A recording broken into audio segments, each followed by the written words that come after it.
Commission, দেশের সাথে প্রহসন, দেশের সাথে প্রহসন, দুর্নীতি কমিশন, দুর্নীতিবাজ কমিশন, দেশের সাথে প্রহসন, দুর্নীতিবাজের কালো হাত ভেঙে দাও, গুড়িয়ে দাও। এক এক উপদেষ্টা এক এক মতের এজেন্ডা বাস্তবায়ন করে।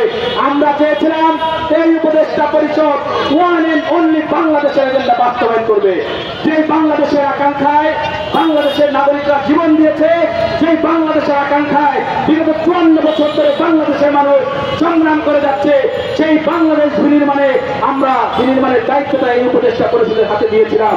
কিন্তু দেখতে পাচ্ছি কি, এক একজনের বক্তব্য এক এক রকম, এক একজনের কার্যক্রম এক এক রকম। কোন সংস্কারের রূপরেখা আমরা দেখতে পাইনি উপদেষ্টা পরিষদের পক্ষ থেকে। দু একজন সচিবকে এই গতকাল আজকেও দেখলাম একটা নিউজ যে 9 জন সচিবকে অপসারণ করা হয়েছে। এই 9 জনের মধ্যে কয়জন ছিল যারা দায়িত্বপ্রাপ্ত? এই মুহূর্তে সবাই প্রায় এসপি ছিল। এই শফিউল আজিম নির্বাচন কমিশনের সচিব ছিল, তার সাথে এসপি ছিল অনেক আগে। তাদেরকে অপসারণ করা আর না করা সমান। কিন্তু সচিবালয়ে বহাল বিগত সময়ের যারা 3টি অবৈধ নির্বাচনে ডিসি ছিল, এসপি ছিল, উপজেলা নির্বাহী অফিসার ছিল, তাদের কতজনকে অপসারণ করেছেন?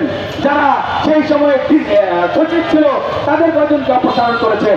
নির্বাচন কমিশন বলছে কি যে আমারও নাকি সেই ডিসিদেরকে দায়িত্ব দেওয়া হবে নির্বাচন পরিচালনার জন্য। বাংলাদেশের আগামী ত্রয়োদশ সংসদ নির্বাচন অনুষ্ঠিত যদি হবে, সেখানে অতীতের আমলে 3টি নির্বাচনের যারা ভূমিকা রেখেছিল, যারা দায়িত্ব পালন করেছে, একজন ব্যক্তিকেও যদি কোনো নির্বাচনের দায়িত্ব দেওয়া হয়, সেখানে জনগণ সেই ব্যক্তিকে প্রতিহত করবে।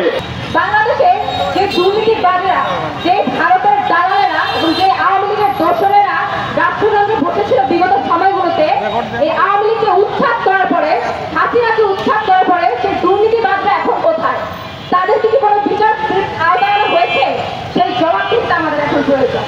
আমরা অন্তর্বর্তীকালীন সরকার গঠন করেছি, কিন্তু অন্তর্বর্তীকালীন সরকারকে বলবো যে দুর্নীতিবাজ কমিশন আপনি এখানে গঠন করেছেন, যে দুর্নীতিবাজ কমিশন বাংলাদেশে এখন বহাল আছে, সেই দুর্নীতিবাজ কমিশন দুর্নীতিবাজদের দিয়ে গঠিত।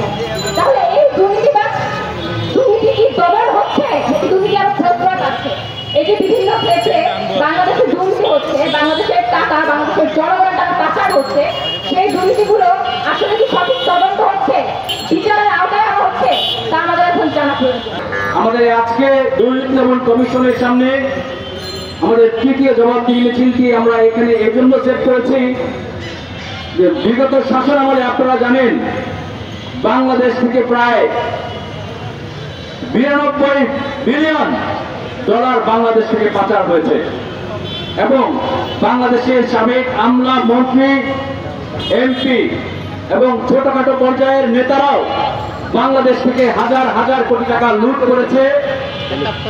দুর্নীতি দমন কমিশনে খুব সীমিত সংখ্যক অল্প কয়েকজন ব্যক্তির নামে মামলা হয়েছে, সেই মামলাগুলোরও কোনো নিষ্পত্তি আমরা দেখতে পাইনি।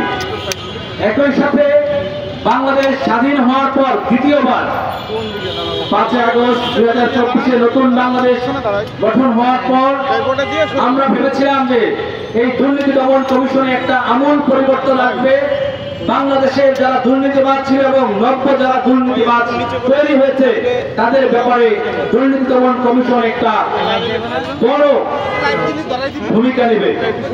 আমরা শুনেছি যে দুর্নীতি দমন কমিশনের পক্ষ থেকে ইন্টারনালি বলা হয়েছে যে বিগত 1 বছরে যে পরিমাণ দুর্নীতি বাংলাদেশে হয়েছে তা দিয়ে আরো একটি পদ্মা সেতু করা যেত। শুধুমাত্র নিয়োগ ও বদলি বাণিজ্য করে যে পরিমাণ দুর্নীতি করা হয়েছে।